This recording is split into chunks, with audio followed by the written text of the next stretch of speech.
ಇನ್ನು ತಮ್ಮ ಮೇಲೆ ಕ್ರಮ ತಗೊಳ್ಳೋದಕ್ಕೆ ದಮ್ ಬೇಕು ಅಂತ ಜಿ.ಟಿ. ದೇವೇಗೌಡರು ಹೇಳಿದ್ರಲ್ಲ, ಅದಕ್ಕೂ ಕೂಡ ಕುಮಾರಸ್ವಾಮಿ ಅವರು ರಿಯಾಕ್ಟ್ ಮಾಡಿದ್ದಾರೆ.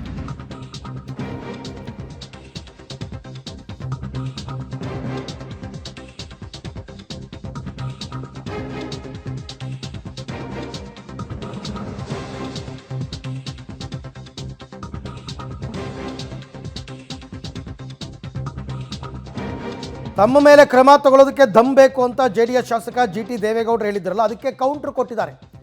ಅಯ್ಯೋ, ಅವ್ರು ದೊಡ್ಡವರಿದ್ದಾರೆ ಬಿಡಿ, ಮೊದಲು ಪಾರ್ಟಿಯಲ್ಲಿ ಈ ಬಗ್ಗೆ ತೀರ್ಮಾನ ಕೈಗೊಳ್ತೀವಿ, ಆಮೇಲೆ ನಮ್ಮ ಶಕ್ತಿ ಏನು ಅಂತ ತೋರಿಸ್ತೀವಿ ಅಂತ ಅಂದ್ಬಿಟ್ಟು ಜಿ.ಟಿ. ದೇವೇಗೌಡರ ವಿರುದ್ಧ ಮಾತನಾಡಿದ್ದಾರೆ. ತಾಕತ್ ಬೇಕು, ಪಾರ್ಟಿ ದಮ್ ಬೇಕಲ್ಲ, ಯಾವನ್ಗಾರು ಅಷ್ಟು ಸುಲಭ ಇಲ್ಲ ಈಗ ಅಂತ ಹೇಳಿದ್ರೆ ಆಗಲೇ ದಮ್ ಬೇಕು, ಜನ ಕಟ್ಟೋ ಶಕ್ತಿ ಇರಬೇಕು. ಯಾವನೊಬ್ಬರು ಕ್ರಮ ತಗೋಬೇಕಾರೆ ಇವನು ತಾಕತ್ತಿರಬೇಕು.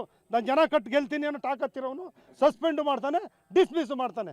ತಾಕತ್ ಬೇಕು, ನಾನು ಡಿಸ್ಮಿಸ್ ಮಾಡ್ಬೇಕಾದ್ರೆ ತಾಕತ್ ಬೇಕು. ಯಾರಿಗೂ ತಾಕತ್ತಿಲ್ಲ ನಾಯಕರೊಳಗೆ. ಪಾರ್ಟಿ ದಮ್ ಬೇಕು. ಈಗ ಮೊನ್ನೆ ಜಿ.ಟಿ. ದೇವೇಗೌಡರು ಮಾತಾಡ್ತಾ ಗಮನಿಸಿದ್ರಿ, ಅವರು ದೊಡ್ಡವರಿದ್ದಾರೆ, ಆಮೇಲೆ ಪಾರ್ಟಿನಲ್ಲಿ ತೀರ್ಮಾನ ತಗೋತಾರೆ.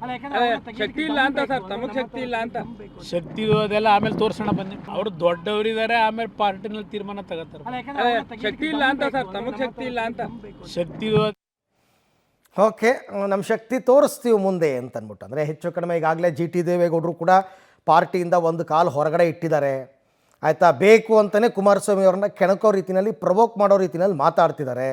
ಇವರು ಆದಷ್ಟು ತಾಳ್ಮೆ ವಹಿಸ್ತಾ ಇದ್ದಾರೆ.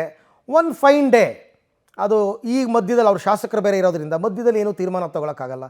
ಎಲೆಕ್ಷನ್ ಟೈಮ್ ಬಂದಾಗ ಅವ್ರವ್ರ ನಿರ್ಧಾರ ಅವ್ರವ್ರು ತಗೋತಾರೆ. ಕಾಂಗ್ರೆಸ್ಗೆ ಸೇರಬೇಕಾ, ಮತ್ತೊಂದು ಮಾಡಬೇಕಾ, ಮಗದೊಂದು ಮಾಡಬೇಕಾ, ಎಲ್ಲ